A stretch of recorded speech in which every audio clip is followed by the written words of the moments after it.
I have a dream. These were the iconic words of the civil rights activist Martin Luther King in 1963, where he shared his dream of a world which said no to racial discrimination. Very humbly, I would say, I too have a dream. But I have a dream of a beautiful world, a world that is transformed from concrete jungles to dream cities. A world that is built on three pillars: profit, people, and the planet.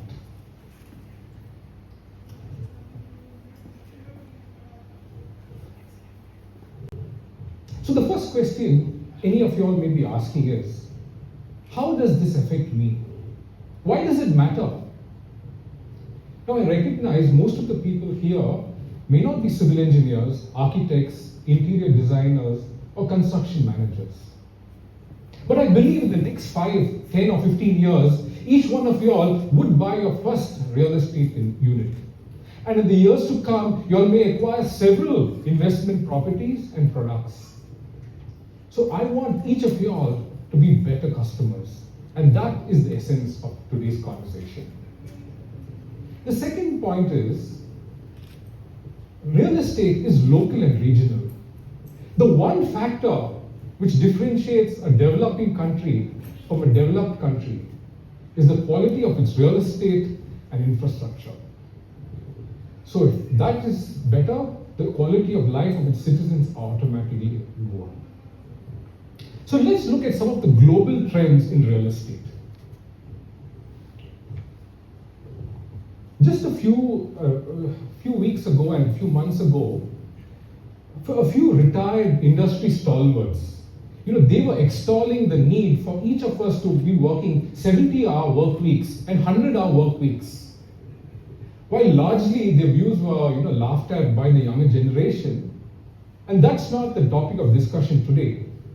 But it's very important for us to understand, why did they say that, and why do they truly believe what they said was true? So I'm going to start introducing some marketing jargons here, which everyone would have heard. These gentlemen belong to a generation called Gen X or baby boomers. They grew up just after independence and in a world which was largely filled with scarcity. For them to grow up and really shine, there was only one way up. That was through grit, determination, and hard work. And their dream was possibly either coming first in class or getting a stable job which they could retire from. Then came a generation which I belong to, called the millennials. We obviously rebelled against Gen X and the baby boomers. And we fought for concepts like work-life balance. And we generally tried to make the world a flatter place. And usually all of us stay in the job for about 3 to 5 years before moving on. Then there's a generation which I believe all the audience here belong to, which is Gen Z. Gen Z obviously rebelled even more and they demanded even more. But there's one thing which I love about Gen Z, is that they demand purpose. Tomorrow, none of you all are going to join a job just because it offers some money. You'll expect the firm to stand for a purpose. And it goes further. You'll expect the leaders of such firms, executives from such firms, to have a purpose and air their views. No more can they be quiet. So let's use this analogy for real estate. If I were to rewind about 15, 20 years ago, real estate was built on 3 pillars: construction, location, and the hype. So if you had a building and it had a swimming pool and you had a nice glossy brochure with some stock images, boom, you had a luxury project. But does that equation still hold true? Not really. What about sustainability and green buildings? Niceties. What about corporate governance and transparency? Iffy. What about a stable consumer demand? If any of you all believe that even in developing countries like ours, that consumer demand is unlimited and infinite, all you need to do is go and look at the ghost cities of China. So it's time to reimagine real estate as we know. It's time to bring form to substance.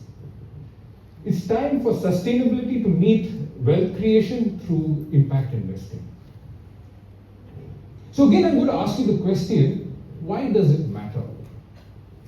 Just a few days ago, on June 5th, we celebrated the World Environment Day. Now these days, World Environment Day, Mother's Day, Father's Day, if we celebrate them for one day in a year, it tends to be tokenism. We need to celebrate it every day of the year. So either you can debate, should I or should I not, use a paper straw, or you can start asking the question, where would I really need to look for the need to really move? And that is real estate and buildings. Buildings emit roughly about 40% of the global greenhouse gases, and is estimated to double by 2050 if we don't do anything about it. All the world's energy resources, 1/3 of it is consumed by buildings. So if you want to make a dent and move the needle, this is where you need to be looking. So what is the future of real estate? And it begins with design. All the knowledge which is needed for sustainability is already here.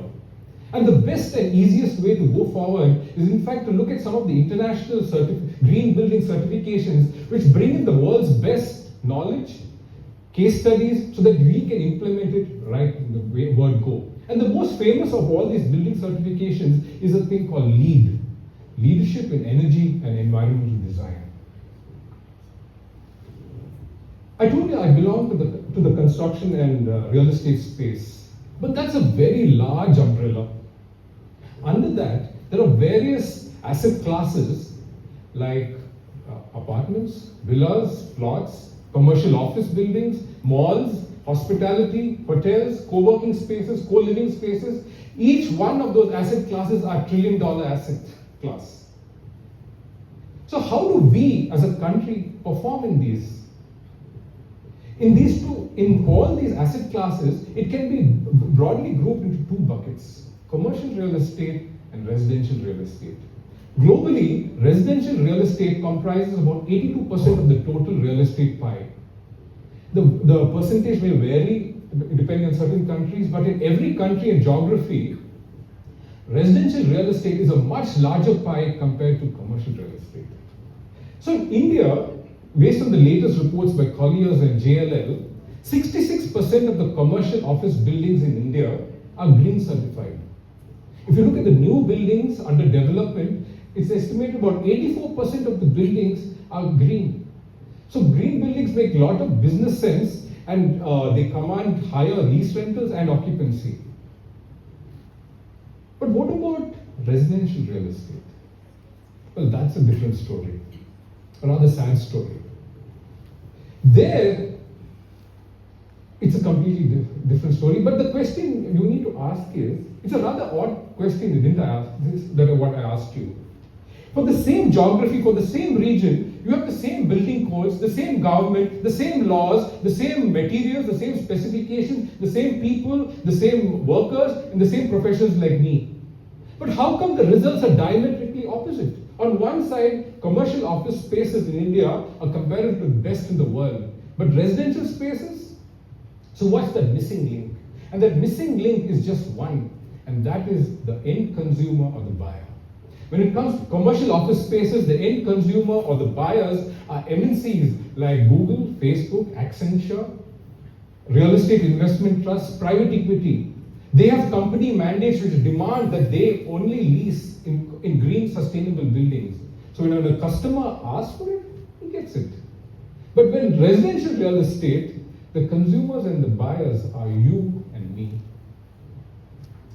So developers just give the basic government mandated norms like rainwater harvesting or LED bulbs. Nothing worth talking about or nothing at the international level. So I expect each one of you all to be buyers with purpose. It's a wake-up call because this is the world's largest asset class. Just a few years ago, I decided to take a sabbatical. And I decided to go back to college. I wanted to do an advanced management program, so I chose a college in Switzerland called IMD. It's the most elite business school in the world, and it was a 2-year program. So in business college, in B school, you learn the usual subjects, finance, strategy, marketing, and all those things. But in B school, you tend to in fact go to two ends of the spectrum. Either you can become a hardcore capitalist who believes that numbers are all that matter in life. Profits at the end of the quarter, that's what matters. Or you can go to the other extreme and start believing and having a socialist or activist mindset, who believe that corporates are just bloodsuckers and they want nothing and they don't care about society. Very commonly we call them tree huggers. So in my college, I came across an elective which was like a breath of fresh air, and it was called ESG and Impact Investing. ESG, it stands for Environment, Social and Governance. This is a completely different way of looking at how companies perform and even how countries perform. Because no longer is money the only way to measure success. And so what is the problem with it? For the longest time, people were aware that if you only look at money, you start creating these watermelon organizations which only talk big, only talk niceties, but they're not accountable to do anything more than that. Let me give you an example of ESG and how it can work. Let's say we're developing a project. In the past, it was all about inward and what should I do for myself. But imagine the neighborhood, you say had a dilapidated vintage building. Here you can actually go out, get those things, get it renovated, repurposed to something useful, and thereby improving the social index of the whole area. So think about it.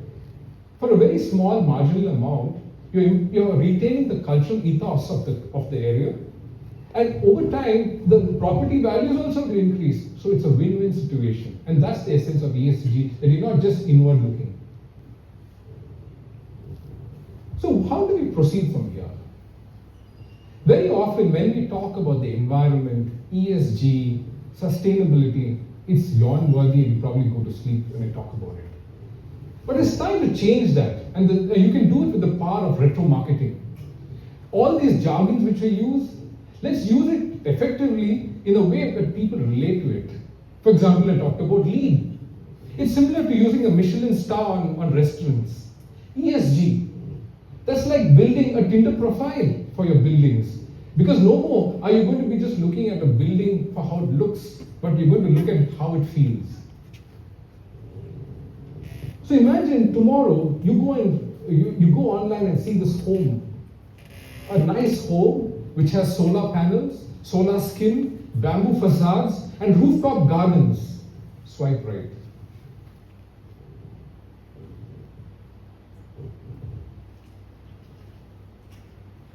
So the real estate that we know is dead. And so how does the new face of real estate look? So I'm going to make a bold statement here, that we are still building castles, but with primitive tools. The whole world is changing and is undergoing digital transformation. So how does real estate perform in all this? If you look at this graph, this is called the digital vortex. It's a representation of all the industries in the world and how fast are they digitally transforming. So right in the middle, you have IT and fintech, which is rapidly evolving. And right in the out, you have real estate and manufacturing, which are absolute laggards. Except for certain departments like marketing, they are moving at absolute snail's pace. So if you were to ask me, give me a picture of how would it look if real estate transforms, and it will happen in the near future. Well, the first, it can be described in one word, and the magic word is called tokenization. Again, the difference between a developed country and a developing country is financialization of real estate assets. Today, real estate assets is all about physical assets you can see.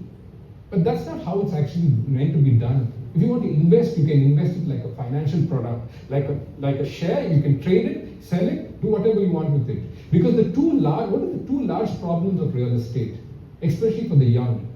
A, it's expensive, so the entry barriers are high. Secondly, it's very illiquid. If you want to sell it, it's not so simple. So the movement which is coming about is called the asset tokenization, and the tokenization is going to happen in every aspect, including art and real estate. So you take any income producing asset, break it into small tokens, just like shares, and then it can be traded by anyone in the world.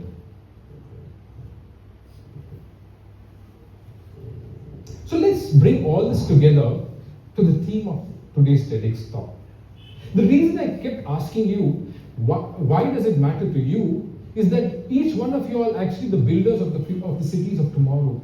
No more is just going to be designed by an engineer or an architect, but we need each one of you all, data scientists, environmental engineers, ecologists, even musicians, so that we move away from building to just look good to create a symphony which you really enjoy living in.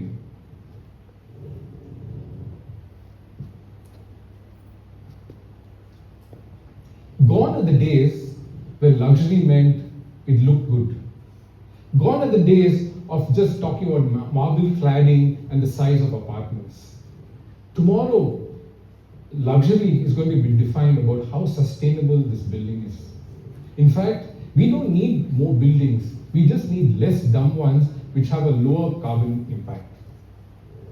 So the future of real estate is green, global, and gloriously tokenized. And that's why I still love real estate. Thank you.